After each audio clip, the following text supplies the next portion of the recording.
Mic check, 1, 2, check. Hey, hey. Mic check, 1, 2. Check. Hey, hey, hey, hey. Mic check, 1, 2. Check, check. Hey, hey. Mic check. We good? I see thumbs. I see thumbs. Good.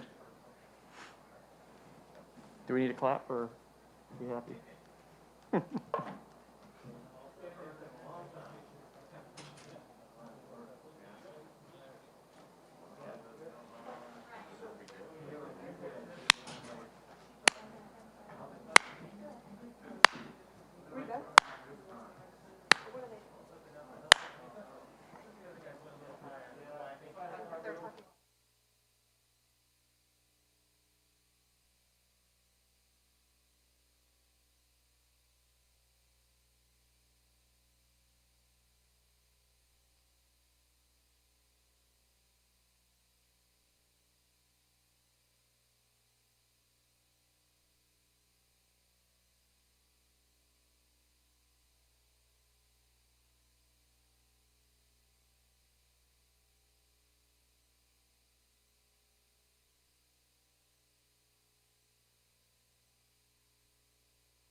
Good afternoon. I just had an opportunity to catch up with two small business owners I met on the road in the last couple weeks. And the first was a very entrepreneurial woman named Pilar Guzman Zavala. And she's in Florida, Miami. And Tim Eichinger, who is in Wisconsin. They have different businesses and live in different places, but both share the same message with me when I spoke to them on the road. And that was American small businesses are hurting badly, and they need help now. And it's in all of our interest to make sure they get the help now. Small businesses are the engines of our economic progress. They're the glue in the heart and soul of our communities, but they're getting crushed. Since the beginning of this pandemic, 400,000 small businesses have closed, 400,000, and millions more are hanging by a thread. It's hurting Black, Latino, and Asian American communities the hardest. Walk down any main street and you see it. Empty storefronts, goodbye signs hanging in the windows. Maybe it's the pizza place you used to take your family to dinner, or the hardware store that always had the tool you needed. It's the mom and pop shop that's sponsored by, that is supported by the community, and then in turn they support the community. They sponsor the Little League team, the barber shop with the first dollar bill that he or she earned still taped to the wall, along with a picture of their kids who are now in college. These small businesses, not the ones with 500 employees, but these small businesses that with a handful of folks, they are 90% of the businesses in America. But when the Paycheck Protection Program was passed, a lot of these mom and pop businesses got muscled out of the way by bigger companies who jumped in front of the line. And I want to be clear, the Paycheck Protection Program is a bipartisan effort. Democrats and Republicans helped pass it. But Democrats and Republicans have also voiced concerns about improving it.